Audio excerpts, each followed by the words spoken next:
Salam bela negara. Apa kabar para peserta Diklat Teknis Alih Golongan dari golongan 2 ke golongan 3? Perkenalkan, kami Stefanis Angelia Alfa Sunarto akan mendampingi Bapak Ibu untuk mempelajari dan memperdalam materi mengenai akuntabilitas kinerja. Sebagai seorang aparatur sipil negara, kata akuntabilitas mungkin sudah sering kita dengar. Namun sebenarnya, apa makna mendalam dari akuntabilitas kinerja? Akuntabilitas kinerja adalah perwujudan kewajiban instansi pemerintah untuk mempertanggungjawabkan keberhasilan atau kegagalan pencapaian misi organisasi. Pertanggungjawaban ini diukur berdasarkan target yang telah ditetapkan dan dilaporkan secara periodik. Kita telah mempelajari yaitu mengenai konsep dasar akuntabilitas. Pertama, pengertian akuntabilitas. Kemudian yang kedua adalah nilai-nilai dasar akuntabilitas. Dan yang ketiga, kita juga sudah mempelajari mengenai aspek-aspek akuntabilitas. Kita juga telah mempelajari mengenai akuntabilitas kinerja dalam pelayanan publik. Di dalamnya, yang pertama kita bahas mengenai mekanisme akuntabilitas kinerja birokrasi Indonesia. Yang kedua adalah penyelenggara pelayanan publik yang akuntabel. Dan yang ketiga adalah akuntabilitas kinerja ASN sebagai penyelenggara pelayanan publik. Dan saat ini kita akan membahas mengenai membangun budaya akuntabilitas kinerja. Kita akan menggali bagaimana membangun budaya akuntabilitas, aspek dalam membangun budaya akuntabilitas. Yang ketiga kita akan melihat indikator minimal dalam membangun akuntabilitas. Dalam membangun budaya akuntabilitas kinerja tentu tidak mudah dan tidak terjadi secara instan. Kita membutuhkan 5 persyaratan penting. Yang pertama, yaitu transparansi atas apa yang kita lakukan.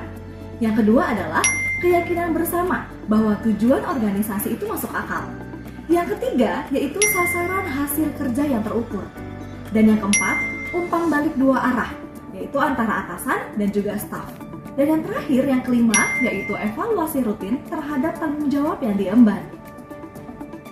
Adapun aspek-aspek dalam membangun budaya akuntabilitas kinerja, yaitu yang pertama adalah transparansi sistem. 2. Pembaharuan prosedur. Yang ketiga, partisipasi pegawai. 4. Evaluasi dan juga survei keluhan. 5. Monitoring berlapis.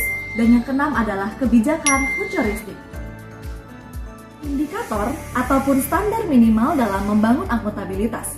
Ada 3. Yang pertama adalah kesesuaian prosedur. Yang kedua adalah sanksi dan penghargaan.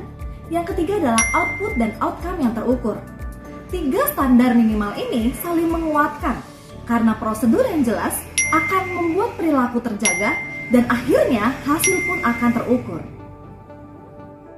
Sekarang mari kita cek bagaimana kondisi akuntabilitas unit kerja kita saat ini dan tantangan apa yang paling sulit dalam membangun budaya akuntabel.